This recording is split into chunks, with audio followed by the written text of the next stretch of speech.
Ну что, будем пробовать. Какой-то новенький напиток. Швепсер. Натуральный, весь там на меду, на воде, на всяких заквасочках каких-то. И еще и с клюковкой. Делается все в Башкирии. Handmade. Так, газированный.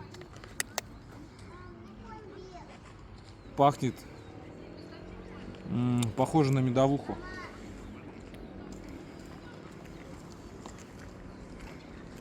Такая пенка поднимается.